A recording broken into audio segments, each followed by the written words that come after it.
ہم اصل میں سوچ کے کہہ دیں. ایک بات یاد رکھیے گا، ایک ایونٹ ہوا، اس ایونٹ سے 15 منٹ پہلے تک یا آدھا گھنٹہ پہلے تک سب کچھ ٹھیک تھا. اس ایونٹ کے بعد بھی سب ٹھیک ہو جائے گا، بٹ ہم اس ایونٹ کے قیدی بن جاتے ہیں. اللہ نے ہمیں یادیں سزا کے لیے نہیں دی ہیں بلکہ سنورنے کے لیے دی ہیں. اللہ کے نبی صلی اللہ علیہ وسلم کی حدیث ہے نا کہ ایک مومن ایک سوراخ سے دوسری دفعہ بار بار نہیں ڈسا جا سکتا یا دوسری دفعہ نہیں ڈسا جا سکتا، تو وہ تبھی نہیں ڈسا جائے گا جب اس نے اس یاد کو، اس سوراخ کو اپنے لیے ایک سیکھ بنا لیا ہوگا.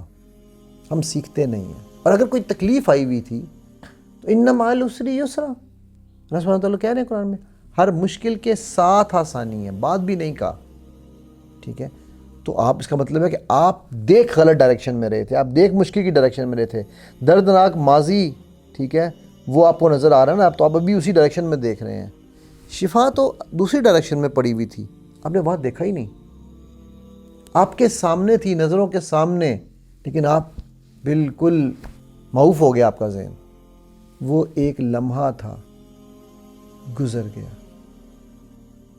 صحیح یا غلط جو بھی آپ نے کیا وہ اسی لمحے کے ساتھ دفن ہو گیا.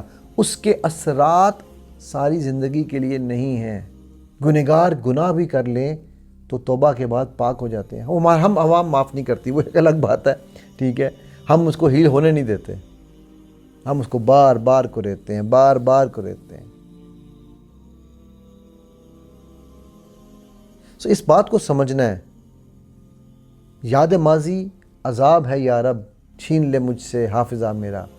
سوچنے کی بات یہ ہے کہ یاد ماضی عذاب ہے یا یاد ماضی اصل میں ہمیں اپنا مستقبل اور حال، بلکہ حال اور مستقبل بہتر کرنے کا ایک ذریعہ ہے. ٹھیک ہے، اللہ کے نبی صلی اللہ علیہ وسلم کی ایک حدیث ہے، بخاری شریف کی حدیث نمبر 5641 اور مسلم کی 2573 2573. مسلمان کو جو بھی تکلیف، غم، دکھ یا پریشانی پہنچتی ہے، اللہ اس کے ذریعے اس کے گناہ معاف کر دیتے ہیں. اللہ اکبر. سوچو، وہ تکلیف بھی ہمیں اپنی غلطیوں سے ہے. اللہ تعالیٰ قرآن میں کہتے ہیں کہ انسان کچھ نہیں کماتا سوائے اس کے جو اپنے ہاتھ سے کمائے.